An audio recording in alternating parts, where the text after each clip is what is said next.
Hey there, Eyes Free sports fans. Kickstart your health and wellness journey with a twist. Introducing Couch to Active, where health and fitness for the blind and visually impaired community finally gets the fun treatment it deserves. Couch to Active offers personalized one-on-one coaching, exciting group classes on Zoom, and expert guidance in weight management. It's not just about getting fit, it's about having a blast while doing it. I've personally tried their classes and have thoroughly enjoyed them. Don't miss out on the fun. Join the Couch to Active community today and start your journey to a healthier and happier you. Learn more at couch2active.com, couchtoactive.com, or call 206-672-2070, 206-672-2070. Couch to Active, where fitness and fun go hand in hand. Howdy, howdy, and thanks for tuning into episode 106 of the Eyes Free Sports podcast. My name is Greg Lindberg. Here on this episode of Eyes Free Sports, we are featuring several members from the first ever all-female Beep baseball team, which was formed just last year in 2023. And I think you'll really enjoy hearing the perspectives of each of these individuals, not only in terms of their passion for the sport of beep baseball, but what it truly means to them to get to compete with fellow blind and visually impaired females. So let's go ahead now and hit the field and get running toward episode 106 of the Eyes Free Sports podcast. Okay, so here on this episode of Eyes Free Sports, we are featuring the Sirens Beep Baseball Club. And I should mention this team is based technically out of the St. Louis area, where it originated, but does have members from all over the U.S. And super excited to welcome several members of the team, as well as two coaches who are involved with the Sirens here. So first off, I should mention that the Sirens are the first ever all-female beep baseball team within the National Beep Baseball Association. And I'm assuming, globally as well, since beepball is definitely biggest here in the U.S. Compared to any country in the world. I'm so super excited to feature you ladies and guys here on this episode. So why don't we start things off here with Kim Blumenthal. And so Kim, I know, is kind of one of the founding members, I guess, shall we say, of the Sirens, right, Kim? Yes. My name's Kim Blumenthal. I have been playing beep ball for over 10 years. I started out with another St. Louis team, the Firing Squad, and played for them for a while. And then I played for the Gateway Archers. And I just saw a lot of females sitting on the benches on a lot of teams. And I kind of worked my sister Kassondra into doing some spotting for those same teams that I had played for. And we got her kids and my kids all involved. And I was talking to her and I said, it'd be nice to have an all-female team. And she said, well, why not? And so we've kind of went from there. This has been a dream of mine for a very long time. I am also co-chair of the Women of Our League, the Wool Committee. So that is where it kind of started, I guess, just because we do an all-women's game during the World Series, and we have two teams. And it kind of started from there. And I'm like, if we could do that, why couldn't we do a full team to compete at the World Series? Exactly. Yep. And I believe that started in 2016, the Wool game. Yes, it did. And we, we've had a lot of good people, a lot of great female athletes that really do not get to be showcased. And I think that's it's important. It's important for us to be able to showcase the females. Exactly. Yep. And so what does it kind of mean to you to be part of this team? And obviously you guys competed in your first World Series last year in 2023. I've been visually impaired all my life. I am an albino, so I've always had vision issues. Some days are better than others. And my sister's seen me go through all of that and has always been there as a support for me. And so she's been the same way with all of this and helping get things started. And she's done so much of the groundwork. She's put a lot of work and effort into it. This team consists of women who are trying to get their foot in the door. Last year at the World Series, I was the only female on our team who had ever competed in the World Series before from our team. So it was a start. Everybody had to understand where they were coming from and what was going on. Exactly. Yep.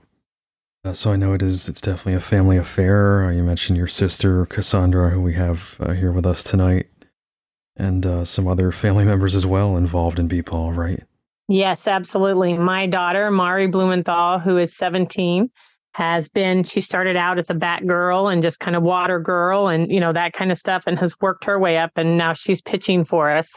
She was a part-time pitcher for the Archers at 15. So she's just starting, getting all that. So my daughter's been involved. My son's been involved before, helping spot and do stuff like that. Ryan, and then Kassondra got involved, and then her two girls got involved. Kendra, who catches for us, and Bailey, who is another one of the coaches. That's awesome. Really getting everyone involved and having all that support, definitely helps. I'm sure there's kind of a job for everyone to do, right? Absolutely. We need all the volunteers that we can get. For sure. Yep. I do understand that you also personally played some professional football. Is that right? Yes, I did. I played for the St. Louis Slam many, many years ago. I never told the coaches that I was visually impaired because I wanted a chance to show that I could play. And I told them I didn't ever want to touch the ball. I just wanted to play defense. So I played nose tackle for about 4 years. Wow. Have a Super Bowl ring to prove it. Oh, wow. That's amazing. Congrats. And I'm curious, have you been able to kind of bring any of that experience from the football field to the beep ball field? Well, absolutely, because it's all about moving, getting your body to move in the right directions. Obviously, football, you're not throwing yourself on the ground like you are doing beep ball, but it's that same approach. I mean, the stance you're in for beep ball is very similar to, it's not quite a 3-point stance, but, it's that squatting and same kind of stance kind of. And a lot of our drills, were some of the football drills that we had done before, the shuffles and stuff like that. I think that the other thing that has taught me is just the team camaraderie. Our football team had like 40 players on it. So it was huge. Compared to this, it's not quite as, this isn't quite as large as that, but, learning different people's personalities. And one of the best things I think about beep ball in general is you have a group of blind people together. You have people that you can relate to and that can relate to you, not being able to always see stuff and not being able to always get to places, and do different things like that. And sometimes just being able to share stories with each other, get ideas. It's all about that, being able to, be that camaraderie. Exactly. Yeah. And I'm also curious just in terms of, being on an all-female team now with the Sirens. Do you find it easier to relate to the ladies maybe than you have in the past, playing on those co-ed teams with other guys? Well, on most of the teams, I was the only female with the Archers and with the firing squad. I think another female was there 1 year for the firing squad. But as far as, the coach was a female, but as far as players on the field, it was mostly males. Very competitive. So that, I think, has not put me in a bad spot where some of the girls, I think, haven't necessarily had the ability to be competitive. Beep ball is such a freeing sport. You can just run and go, where other sports, you're more limited. I think that, just that, I don't know. I think for me, just because I was most of the time just the only female, I just was one of the guys, Right. So definitely a different dynamic compared to the Sirens. Absolutely. Well, okay, then let's move on to Corey Turner. So Corey, talk to me about just your background and your visual impairment. Okay. Well, I'm Corey Turner. I'm 19, and all my life I've had a visual impairment. I was born with it. I was premature, so that's where it stems from. And I've had to overcome a lot of things. And for a while, I went to like my local elementary school or middle school, part of high school too. And then like mid freshman year, I switched schools and I started going to ISBVI, which is the blind school in Indiana. And growing up, I always wanted to do things that I thought I couldn't do because of my visual impairment. I limited myself. And when I got into high school, I realized that there were other ways that I could do these things. They were adapted to meet my needs. So I joined track and I loved it. And so I joined all the other sports in my high school. Not all of them, but majority. And they were great. I had a great time being a team player, and I met a lot of people in my school that I wasn't great friends with before and became great friends with. I got really close with the coaches, and it was just a really uplifting experience. And my junior year, I started applying for colleges, and that's when I realized I want something to do in college. I want to stay active. I don't want to just be a blob, you know? And Yo. so one day, I will never forget this. I talk about it all the time, but there was a beat ball demonstration at my high school. The Indy Thunder came and they showed us all what beat baseball was. They let us play out in the field a little bit, showed us how to do defense and offense. Darnell Booker, he thought I did really well with my batting, and he like said that I would be a good asset to a team. And then he mentioned the Sirens, and I was like, I've never heard of them. Like, what are they? Like, what do they do? And he told me they're an all-women's beat baseball team. And I said, no way. And he said, yeah, I'll talk to Kassondra and I'll put in a word. And from that moment, I knew that this is something I wanted to give my life to. I wanted to become a part of this team, not just to be a part of history, but to be a part of a team that I know I'll get playing time with and that I know will understand me and will fight to be great and will just strive to be amazing. And I know they'll have my back and all of that. So that's kind of how it started. I put a lot of like scenarios together in my head, you know, about, well, okay, what really happens if I join the team? And then one day I was just like, okay, I'm joining the team. This is how this is going. And that's how it went. And here I am. Yeah, so you were pretty much sold right away or within a short time of learning about them. Yep. Nice. And so how would you kind of describe your just your play on the field as far as batting, defense? Do you prefer one or the other? I prefer batting. I feel like I have a lot more connection, I guess, with Mari, our pitcher. I feel like that me and her have an understanding that isn't really like vocalized, but you can feel it's there between me and Mari and Kendra, the catcher. It's just, there's a connection that just, I feel like that's where I need to be, is at bat. Yeah, I can totally relate. Just that chemistry with the pitcher, and comfort level, confidence. You know, if the pitcher makes you more confident, you're going to be a better hitter. Yep. And so you did play in the World Series last year, right? Yes, I did. Nice. And just talk to me about that whole experience and any highlights for you. The whole thing was a highlight. It was a great experience. I loved it.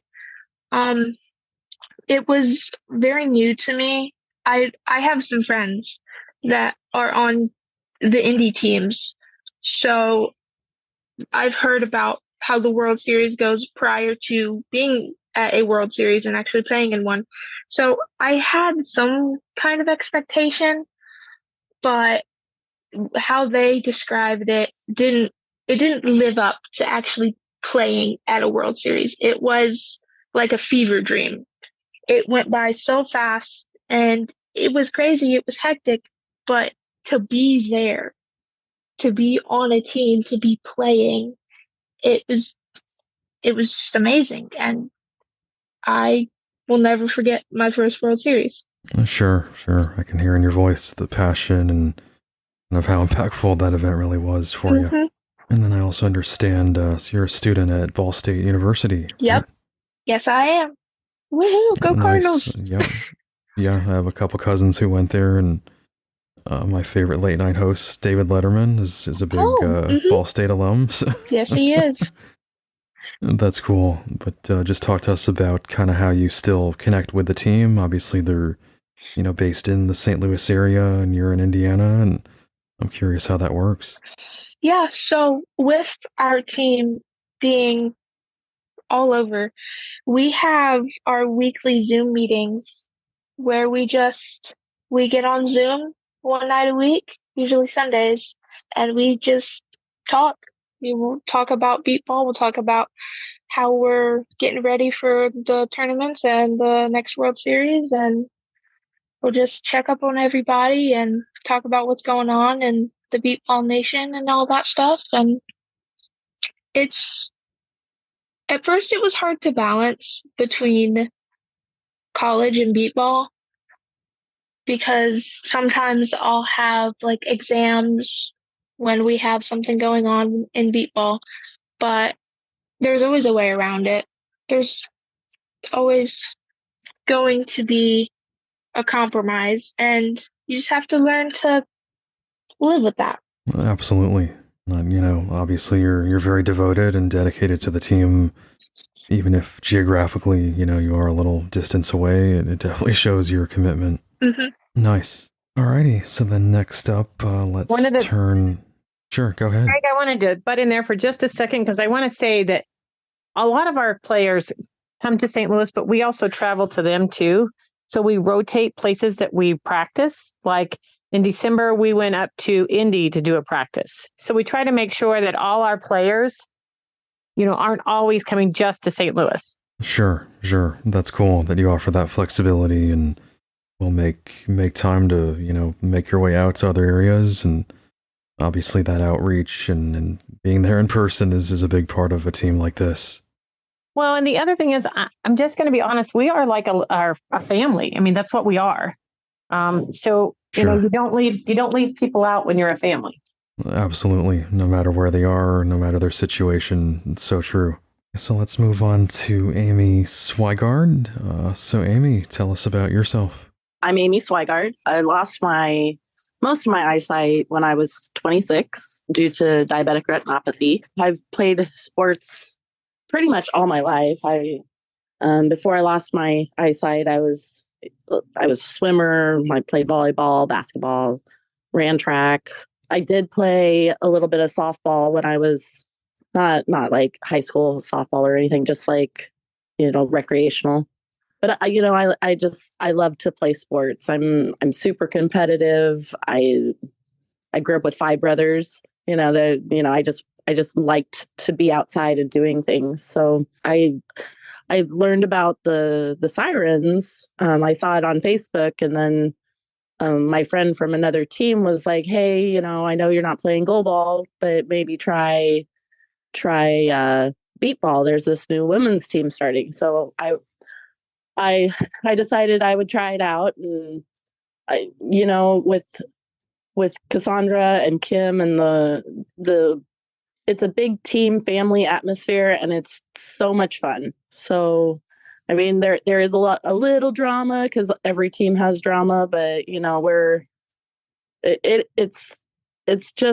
exciting and fun how much we get along, and how just the dynamics of the team and how everybody plays together. When my friend was talking to me about beat ball, I thought it was more like blind baseball. So I had to figure out the difference between the two different sports. I'm happy that beat ball is the way it is, because I think blind baseball would be a little trickier, but I absolutely love playing beat ball. So, and this was my first year I played goalball for a year and a half. I was on the Portland Avalanche team. I think we were only a team in 2019, but we won silver at nationals, so that was really cool. Oh yeah. Yeah, I had 2 Paralympians on my team. They were fantastic, and I learned so much from them. So, and then with just learning from Kim, she has so much information, and Mari and Kassondra and everybody there, and Bailey, she's full of all of these things that we need to learn, and and how to stand when you bat, and just all of the stuff that goes along with sports. And some things you take for granted, like drinking water. I never have enough water. It's very silly, but you wouldn't think that water is such a big deal, but holy cow, you got to get that in there. So, oh yeah, yeah. And as far as the World Series last year in Norman, Oklahoma, talk to me about that experience. Oklahoma was a fabulous time, actually. I wasn't sure how well I was going to do, because I knew it was going to be really, really hot, and I have some health things that I take some medicine that heat really just kills me sometimes. So I was a little worried, but that just the excitement and, getting enough sleep and trying not to hang out too much, but, just the balance of trying, you are at a competitive sports game. So you need to, try not to hang out too much, but still, remind people that, hey, we're the Sirens, we're here, like, look at us.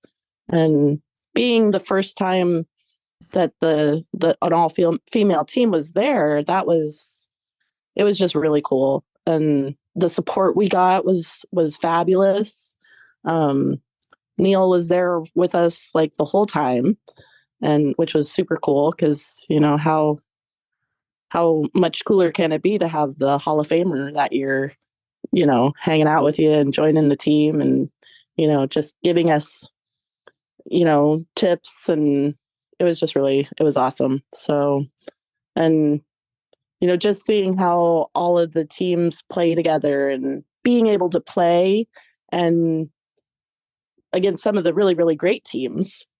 And then, you play against some of the, teams that don't play as much. So, and you can tell the difference between teams that practices, and like the Indy Edge, they're they've been the World Series winners for like 2 years or something. So, and then, just meeting all of the coaches and learning from them too. So it was a fantastic time, and I'm very social. I like to meet people and talk and just collaborate, and it was a really good time. Excellent. Great to hear that. I am curious. I know you mentioned playing goalball, and any skills you've been able to kind of pull from your goalball experience to apply to beep ball. Well, lots of burpees. That's all I got to say. It's a lot of up and down. Yep. So, and who said getting hit by a ball hurts? Yeah, wussies, whatever. But it's all good. Yeah, both of them are very competitive. You move a lot more in beep ball than you do in goalball, but they definitely take different muscles to do. Absolutely. And then so you're in Nebraska, correct? I am in Omaha, Nebraska. I am the only girl from Omaha, Nebraska, which, I'd love to get more players out here, but we're so spread out. It's kind of hard to get teams together and out here in Nebraska. So, yeah. But I love the team there. I will continue with the St. Louis Sirens. So they're wonderful. Excellent. And then last but certainly not least, as far as the players joining us here, we have Whitney Marin. Whitney, welcome. Thank you. My name is Whitney. I'm from Texas. I've been visually impaired since I was born. I used to play sports in high school. I did soccer, track, cross country, and I tried tennis. I won't do that again. Me and tennis don't get along. I kind of started off with b-ball on and off since 13, but I was actually able to play in 2020 and in Indianapolis, but I was with, at the time, the Roadrunners. I was with them. I played over there with them. The second year, I didn't play with them. I just volunteered. And then in 2022, I was actually with the Houston Hurricanes. I volunteered with that team. I kind of found the Sirens on like Amy on Facebook. I kind of heard people prior years to that talk about like wanting to do an all-girls team, but nothing was never done. I met Kim and Mari in if I'm not mistaken, 2022 when we played the Wool game, and I actually played on their team in the Wool game because they needed players. So that was the first year I met both of them, and the first time actually Mar pitched to me. And I got along with Kim and both of them actually. I enjoyed that time. So when I saw that there was an all-girls team, I was really actually excited to know that Kim and Mari were on that team because I enjoyed being around them. And, you know, I've seen most of the people, you know, them from previous years of seeing b-ball.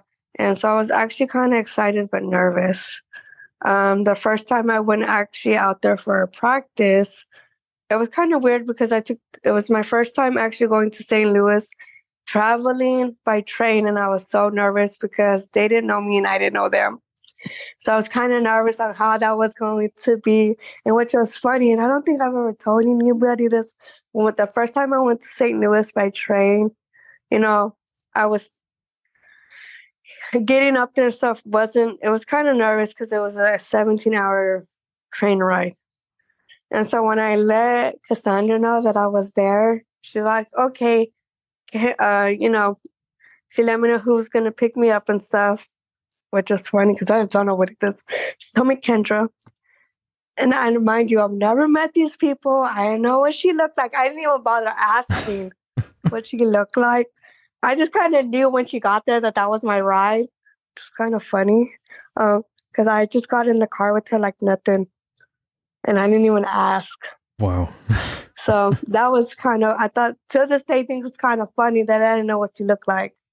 And I got in the car with her. And then the second time was with Bailey, but I kind of knew what Bailey looked like by then, but still, it was pretty funny because I just got in the car with Kendra, not knowing if that was her or not.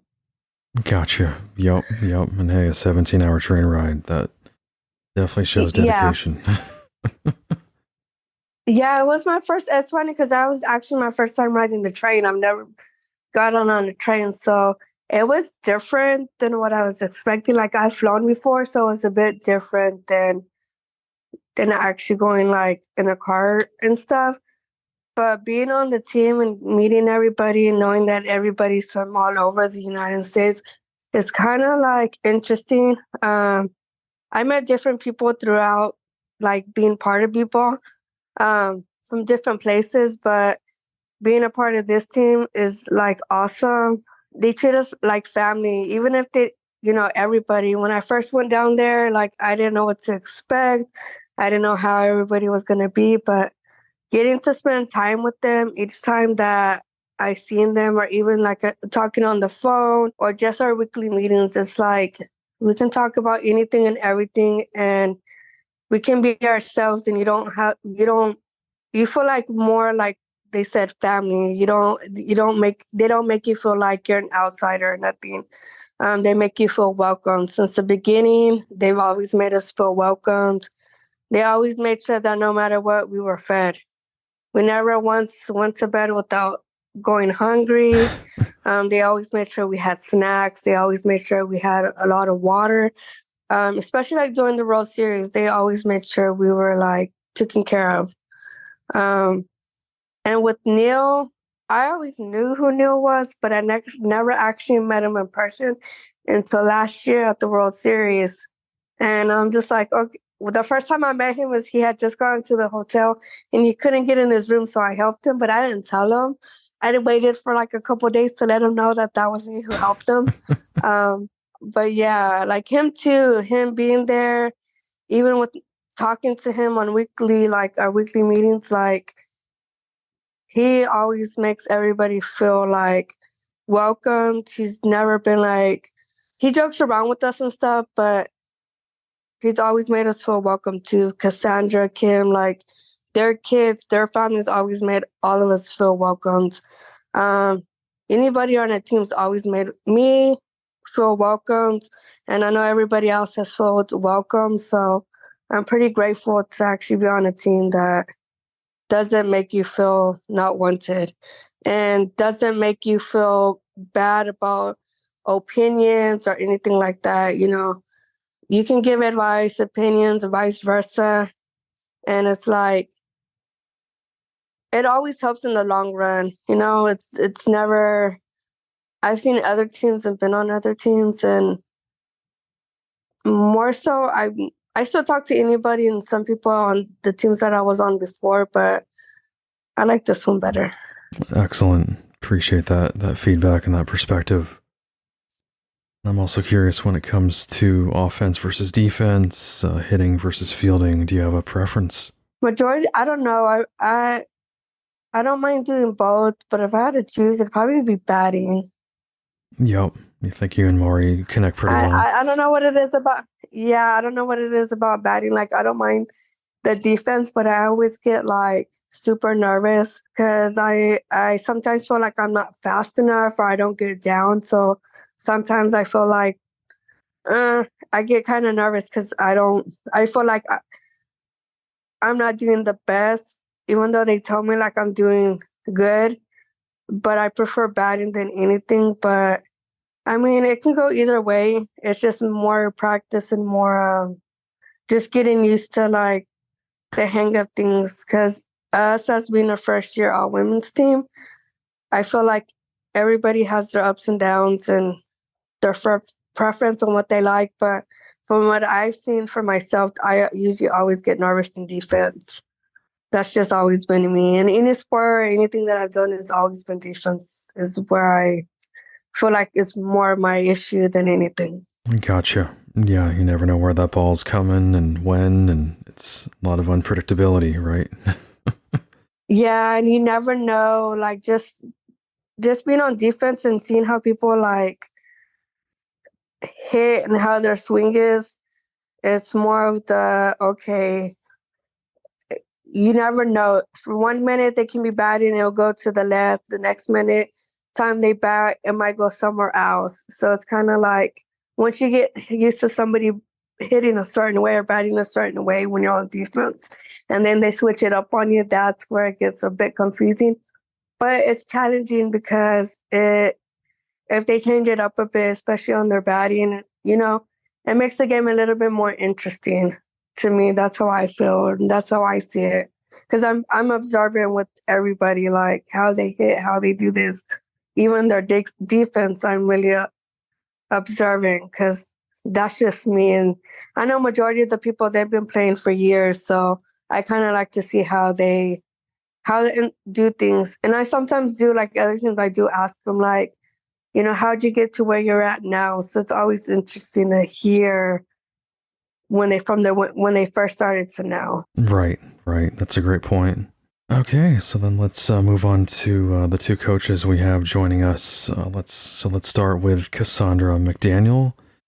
Again, Kassondra is the sister of Kim, who you heard from earlier, and also the general manager, head coach. I'm sure many other hats I'm missing when it comes to the Sirens. Kassondra, welcome.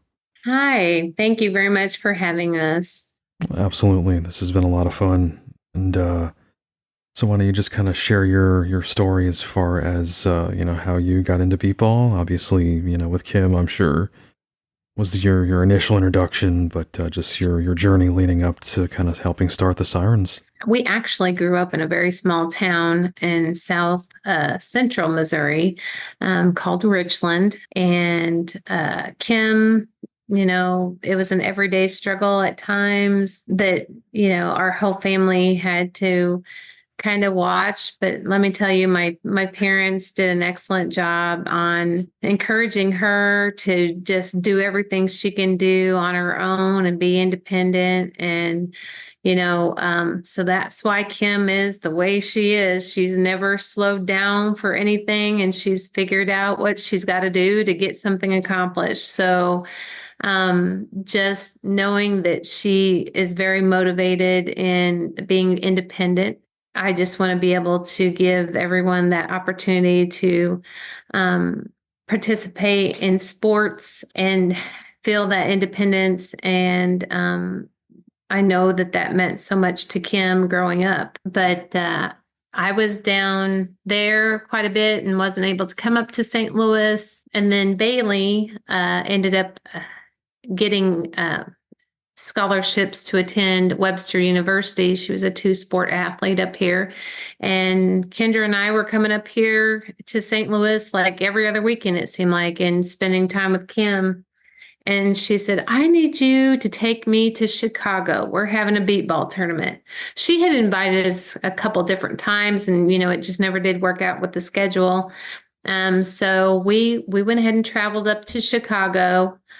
She was with the firing squad at the time, and the experience was just awe. I was just in awe watching how competitive and how Kim described it is you have athletes that they just look like finally they're able just to run. They're able to move around. And, I was that person that was trying to help everybody. And I was even told by one individual, I don't need your help. And I was just like, oh, okay. It was just amazing to watch, very encouraging. And when Kim said, do you want to help? Do you want to get involved? And whenever I moved up to St. Louis, it made it a lot easier for me to do that. We've been in St. Louis now since 2016. And that allowed me to get more involved with beat ball. It definitely is something that is very motivating for me and my kids, because it's amazing to watch. We also love to compete in the Mind's Eye tournaments. So Bailey and Kendra are able to put those mindfolds on, and we're all part of one team, and we get to go out there and play as well. So we are familiar with what our players are needing to do. And we just are, Kim and Mari, and we just were very invested. And I looked around and I told Kim, I said, it's just sad to see all the women sitting the bench. And it would be nice to let them have opportunities to shine. And when Kim mentioned it to me last year, a lot of people were like, you can't get that done. And she looked at me and she said, do you think we can get this done? And I said, do you want this? Because if you want this, I'm more than happy to jump in and help. But I need to know what my role will be, and I need to know how hard you want me to push. And she says, I really want to do this. I said, okay. So I told her, I said, yep, I'll jump on. I'll get this done. And we were able to. And we are, I feel truly blessed every day that I was able to do what I could to help. And every time we get together, play ball, I just smile ear to ear, even though I'm being competitive coach. Don't get me wrong. They probably think, man, she's grumpy, because I am competitive. But it does make me very proud to provide opportunities or help provide opportunities for everyone to be able to play. So that, and yeah, they call me Mama Bear. They do. And I do. I do want to watch over everybody and make sure they get to places safely and make sure and feed them well. It's a big family affair. Nice. That's awesome. No, you do have quite a demanding professional career, I understand. So still have time to devote to all this and everything you do. I mean, major kudos to you. You find the time for those things that you feel passionate about, and this is something that I feel passionate about, and I'm trying my best to provide the best opportunities for everyone involved. Right, absolutely. So talk to me a little more about your role as head coach. How would you kind of describe your style, when you're actually on the field, when a game is going on? What's your role, and how do you kind of, describe just how you carry yourself as head coach? Well, I think that you don't hear, I don't guess, a lot because I was also one of the main spotters. Most of the time, if I feel like that one of my players needs a little bit of encouragement, I'll go up behind them and say, hey, shake it off. You got this. I'm not necessarily a cheerleader type, but I'm definitely one to encourage them to just, pick it up and move forward. And I love defense. I love the process of the defensive drills. We have worked on offense, and I have been volunteered as the offensive coordinator this year. So I'm going to step up on that and get some resources to connect with our players. That's something that we know that we've got to work on. So I would say coordination, getting all the gears and all the wheels in motion, organization, that's me. And then just trying to keep people motivated. Right. Absolutely. Sounds like you pretty much got it down pat. So I do know that I believe it was NBC News did a piece on the Sirens and kind of the World Series in general, but really highlighting the Sirens last year. And I'm curious, what did that coverage mean to you and just the team in general? It was pretty shocking to start with because whenever they reached out, I think it was Richie Flores reached out to me. He says, I know this is kind of crazy, but NBC News would like to be there to interview you and Kim and the Sirens. He says, believe it or not, this is like one of the few times that NBC has actually reached out to want to do coverage. And I said, well, that's awesome, and it was a very great experience, but also as a coach, it was a struggle for me, to be quite honest, because I wanted to focus on our ball game. and I had a drone above me. And I was just like, what is that? What's that noise? I'm out here in the defense trying to spot, and there's a drone on like right above me. And I was like, oh my gosh, this is affecting our game. And then it was Tim. Tim was pitching, and I'm like, what is that noise? He's like, that's on you. That's all your crew. I said, oh man. But yeah, it was very good. It was very good coverage. It was amazing to actually be identified on national news. It was humbling, and we just think, oh well, we're just trying to do this little thing by providing an opportunity for women to be able to play ball. But also it kind of made Kim and I step back and say, hey, we really did do something this year. It was very amazing, and we appreciated all of the attention and support.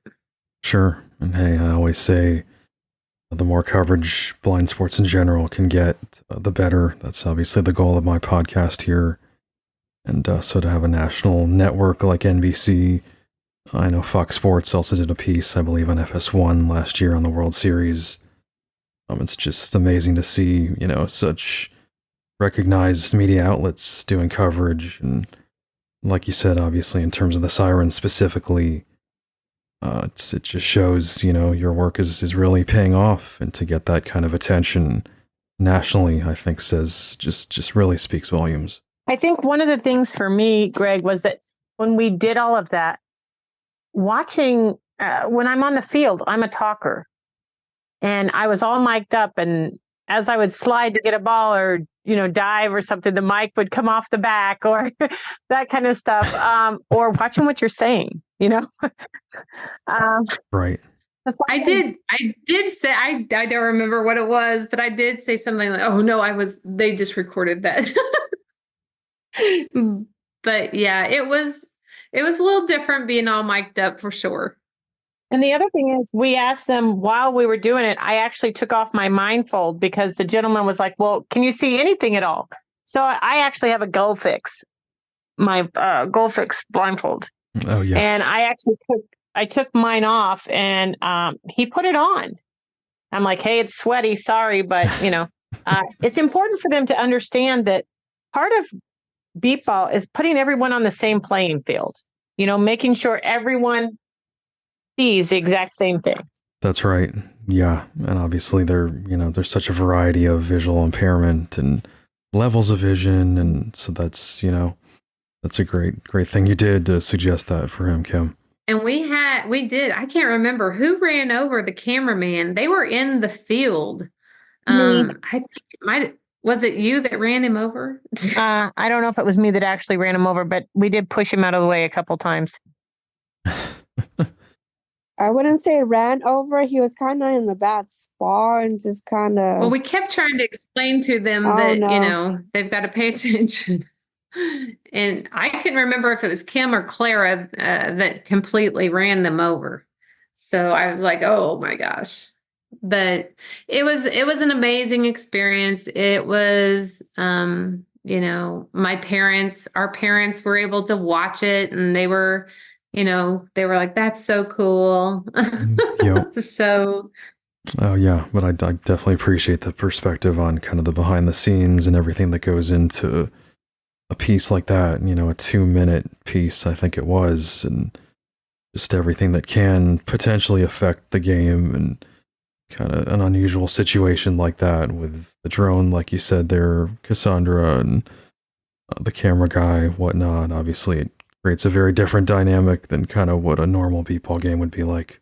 Yeah, it was, but absolutely appreciate everything. And it was an amazing piece. So we appreciate it all. Sure. It also shows you how much that they cut out. Because I think our interview lasted almost an hour.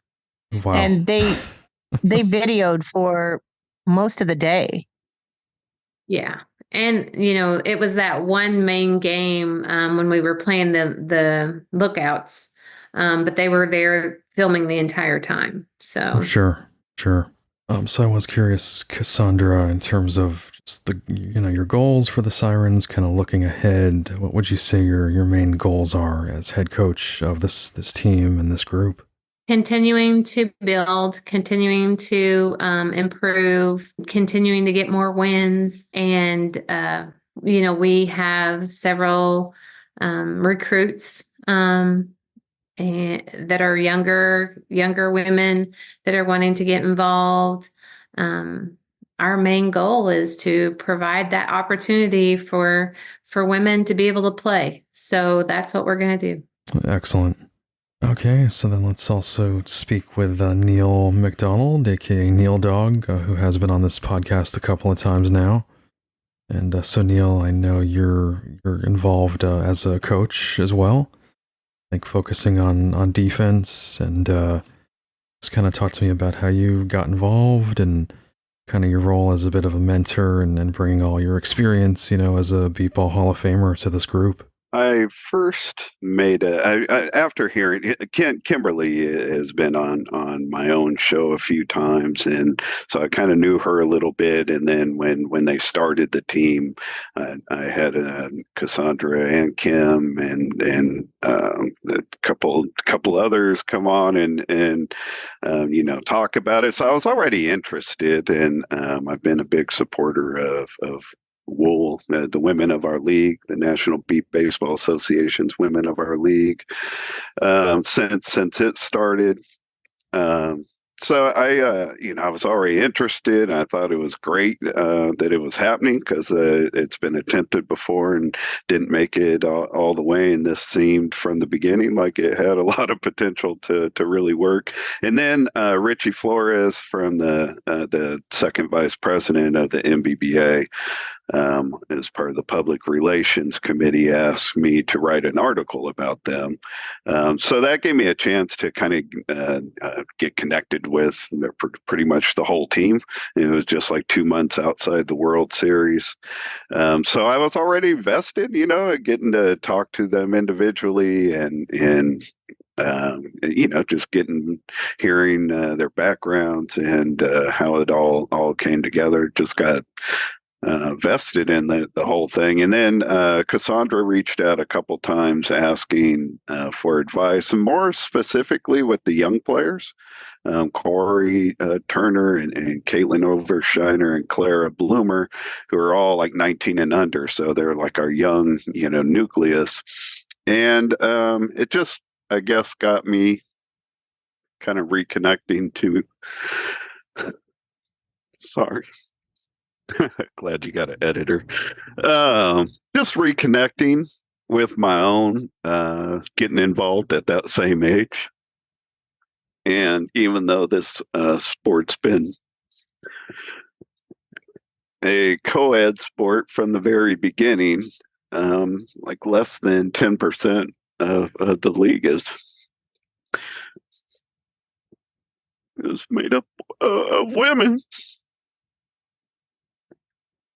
And they just haven't been given the same opportunities, and I don't know, it's just hard not to want to be part of it. Sure, definitely hear the passion in your voice, Neal, and you've been around the game for many decades now, and it's obviously in your blood and always will be, and it's awesome to see your involvement in this new effort, this new initiative, and I'm curious, just more specifically, as far as like advice that you've kind of given or mentorship that you've offered. I can't say I've offered any mentorship. I don't know that. If I have, I'm happy to, or whatever. You know what I mean? I guess in beat ball, I've always taken a leadership role, whether it's with the league, with my team. Whatever I jump in, and having the connection with the team, they let me go out with them and practice with them. Like after they got knocked out of the tournament on Thursday, we were out practicing Friday morning for a little while. And as great as that was, as cool as it was that they let me do it, I didn't want it to like stop there, So I know this is an all women's program, and I respect that, and I'm never going to push for male players to be on the field, but I was hoping they would, find a way for me to be able to be part of it without taking away from that. And they did. So, and same as with Kim's son Ryan. He's going to be a member of the coaching staff also. So, we're going to the integrity and the goals of getting blind female athletes on the field is still the core goal of this team. But I'm glad I can jump in and be part of it. Absolutely. Yeah. So looking ahead, kind of similar question I asked to Kassondra. What would you kind of maybe like to see? What, just kind of crystal ball, 5 years, 10 years down the road, do you envision potentially more all women's teams, maybe potentially an all women's league at some point in the future? I don't even want to envision an all women's league in the future. Beat baseball has been a co-ed sport from the beginning, and that's not going to change. And that's where we want to be. And every other Sure. all-female team that ever comes up, there's the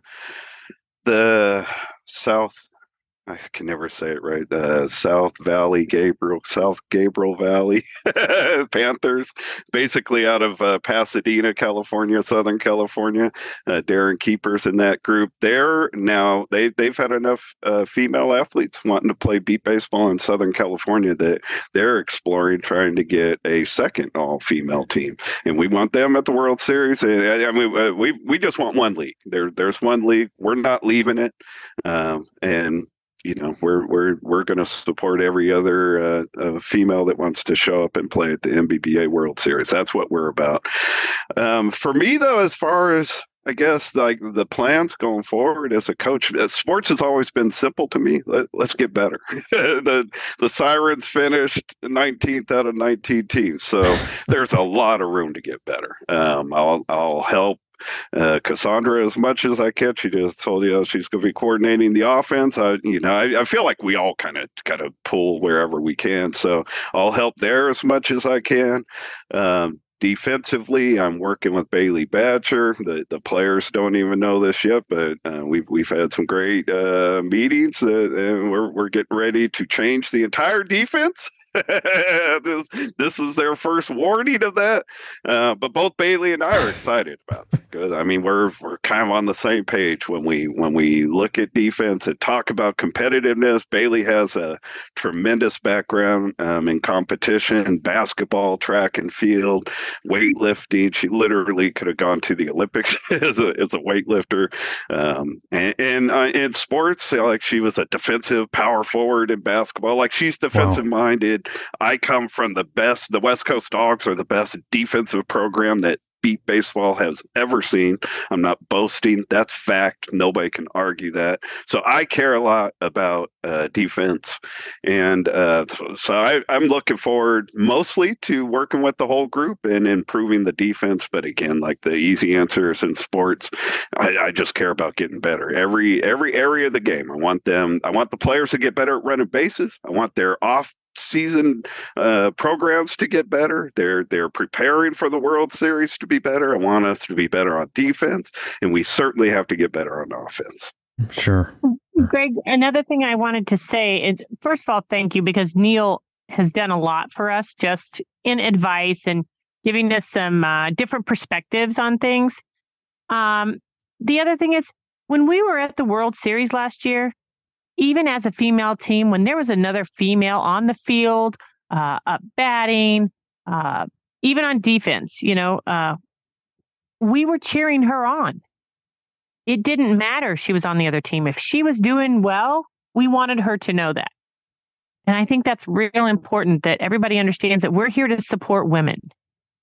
It doesn't matter if they're on the fact that they're on another team, that's great. We just want to support them. Absolutely. There are limited opportunities when it comes to women and competitive sports, and I feel like this program is just a perfect example of what can be done and really what should be done. And major kudos to all you guys for jumping on board and getting this thing going, and cannot wait to follow you guys and really see what the future has to hold. Thank you so much. Definitely. All right, so before we do wrap up, if one of you guys wants to mention the contact info, if anyone's interested in getting in touch with the Sirens and learning more about your program, how can they do that? Yes, we are on Facebook, Sirens Beatball. We also have our own 501c3, which is Out of Sight Athletics, and I'd be happy to give you that link. So you can share that. You're welcome to give me a call, the general manager, and it's 314-914-9694. Excellent. I'll definitely include links to all that info in the show notes, as well as the link to the NBC news piece and also the article that Neal, I know you wrote as well for the NBBA website. Alrighty, well again, really want to thank all of you guys so much for spending some time with us here on the Eyes Free Sports podcast, and like I said, just super excited to highlight this effort and this team and everything you guys are doing, and certainly wish all of you the best of luck with the Sirens and everything else. Thank you for having us, Greg. Thank you, Greg. We appreciate it very much. Thank you for having us. Thank you. And if you're ever, if you're at the World Series, understand that you just need to find the Sirens camp, and you'll get fed well. Yep, that's important. Food and hydration.